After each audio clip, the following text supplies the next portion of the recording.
시편 144편 말씀을 살펴보도록 하겠습니다. 시편 144편의 표지어는 다윗의 시입니다. 구체적인 배경은 알 수 없지만 학자들은 이스라엘 역사에 있어서 큰 전쟁 중 하나였던 암몬과 아람 연합군과 이스라엘 간의 전쟁을 그 배경으로 보기도 합니다. 다윗은 생사가 오가는 전장에서 생명을 지키시고 승리하게 하신 하나님의 구원을 찬양하며 대적들과 대치되는 상황에서 전쟁을 승리로 이끌어 주시기를 간구하고 있습니다. 1절과 2절은 나의 반석이신 여호와를 찬양입니다. 다윗은 자신을 대적의 공격으로부터 지켜주신 여호와를 찬양합니다. 가장 먼저 여호와를 나의 반석이라고 부릅니다. 1절 하반절은 찬송받으실 하나님이 어떤 분인지를 구체적으로 묘사합니다. 여호와는 다윗의 손을 가르쳐 싸우게 하시는 분이십니다. 여호와는 다윗의 손가락을 가르쳐 전쟁하게 하시는 분이십니다. 하나님은 시인에게 칼을 쓰는 법과 활을 쏘는 법을 가르쳐 주신 분이십니다. 고대 사회에서 왕은 군사들과 함께 용맹스럽게 전쟁을 지휘할 수 있어야 했습니다. 다윗은 왕으로서 자신의 전쟁 능력은 여호와의 훈련의 결과입니다라고 고백하고 있습니다. 그 전쟁은 하나님의 백성이 하나님의 이름을 걸고 싸우는 거룩한 전쟁이기에 손은 물론 손가락까지 훈련시켜 주신다라고 고백한 것입니다. 하나님이 다윗을 왕으로 세우실 뿐 아니라 직접 훈련을 시킴으로 왕으로서의 사명을 감당하게 하십니다. 하나님 우리를 삶의 자리로 보내실 뿐 아니라 그 자리에서 사명을 감당하도록 훈련시키시고 은혜를 베푸시는 분이십니다. 2절도 찬송을 받으실 여호와가 어떤 분인지를 고백합니다.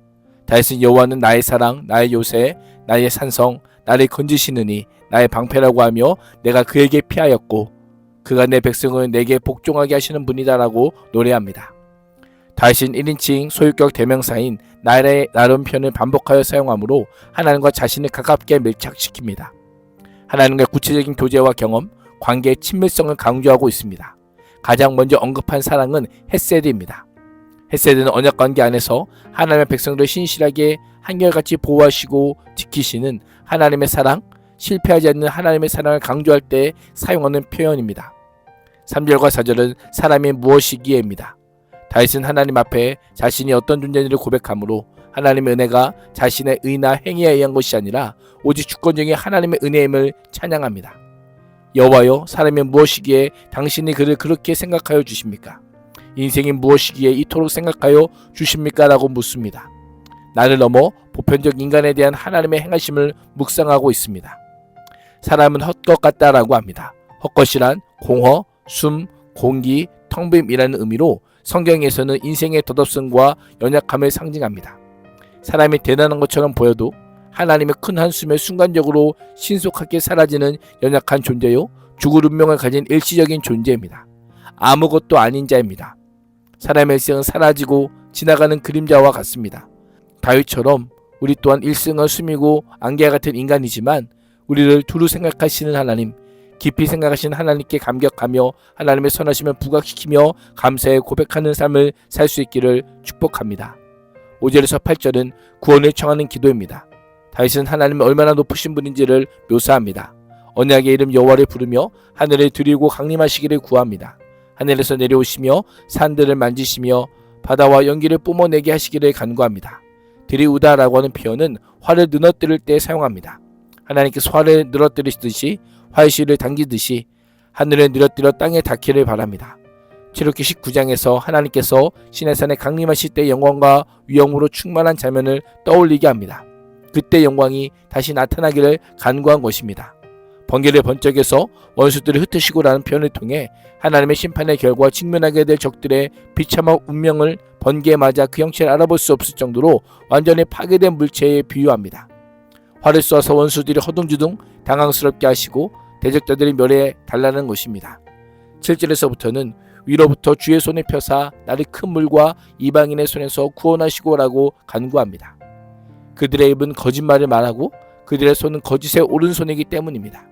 7절과 8절은 대적들의 모습을 반복하여 강조하므로 그들이 얼마나 사악한지를 알려줍니다. 시인은 거짓된 언어와 행위를 일삼는 자들의 심판을 요청합니다. 다윗은 천하를 자신의 무기로 삼으실 수 있는 하나님께서도 자신을 거짓의 손에서 구원해 주시기를 간구합니다. 하나님은 오늘도 세상에 속기도 하고 시달리는 우리를 건지시고 지켜주시는 분이십니다. 더덥고 무가치한 존재인 우리는 오직 하나님을 의지할 때만 살 수 있음을 잊지 말아야 합니다. 9절에서 11절은 구원하시는 자를 향한 찬양과 기도입니다. 시의 분위기가 감사와 선으로 전환되어 시는 언약의 이름 여호와가 아니라 보편적인 이름, 우주적인 이름 하나님을 부르며 내가 주께 새 노래로 노래하며 열줄 비파로 당신께 찬양하겠다라고 다짐합니다. 새로운 마음가짐으로 감사와 찬양을 하겠다라는 것입니다. 10절에서 다윗은 자신이 생각하고 경험한 하나님의 왕들에게 구원을 베푸시는 자라고 소개합니다. 구원이라고 번역된 단어는 승리라고 하는 의미도 있습니다. 여호와는 위험한 상황에서 가까스로 구출해 주시는 정도가 아니라 빛나는 승리를 통해 적극적으로 구원을 베푸시는 자임을 간구하고 있는 것입니다. 그종 다윗을 악한 칼로부터 구출하시는 분으로 묘사합니다. 다윗의 후손을 통해 이스라엘의 구원 역사를 이어갈 왕들에게 구원을 베푸심을 언급하고 있는 것입니다. 9절과 10절에서 기도의 응답은 오직 하나님께만 달려있음을 고백한 다윗은 11절에서 다시 구원을 요청합니다. 7절과 8절에서 사용된 단어를 반복하여 사용하므로 여호와의 구원을 바라는 자신의 간절함의 열망을 나타내고 있습니다. 대적들과 대치하고 있는 자신에게 하나님의 구원이 매우 절실하게 필요함을 고백하고 있는 것입니다. 12절에서 15절은 여호와를 하나님으로 아는 행복한 백성입니다. 말하는 주체가 우리로 바뀌며 하나님의 도우심으로 이기게 되면 백성들이 어떤 복을 누리게 되는지를 소개합니다. 젊은 시절을 보내는 우리 아들들은 어릴 때부터 나무처럼 튼튼하게 잘 자라고 우리 딸들은 궁정 모토기를 장식한 우아한 돌기둥처럼 잘 다듬어지고 우리 곳간에는 온갖 곡식이 가득하고 우리가 기르는 양떼는 넓은 들판에서 수천 수만 배가 늘어가기를 기도합니다. 우리의 소떼는 활기로 충만하고 성벽이 파괴되는 일이 없으며 끌려가는 일도 없고 우리 광장에는 울부짖음이 없기를 기도합니다. 다윗은 자신이 속한 공동체가 꿈꾸는 세상을 놓고 기도하고 있는 것입니다. 마지막 15절은 행복하다라고 시작합니다. 이 모든 것, 즉 하나님의 완벽한 보호와 하나님에서 비롯된 풍요와 번영을 누리는 백성은 행복한 것입니다. 하반절에서는 이러한 백성이 여호와를 자기 하나님으로 삼는 백성으로 바뀌며 다시금 복을 선언합니다. 하나님의 구원의 은혜를 경험한 자로 승리의 노래를 선포할 뿐 아니라 여호와로 말미암은 복을 충만히 누리는 복된 인생이 되시기를 주님의 이름으로 축복합니다. 기도하겠습니다. 하나님, 우리는 힘도 능력도 없습니다. 그저 연약한 인생일 뿐입니다. 하나님께 기도로 간구하오니 구원의 은혜와 승리의 감격을 선포하며 여호와로 말미암은 복을 풍성히 누리게 하여 주옵소서. 예수님의 이름으로 기도합니다. 아멘.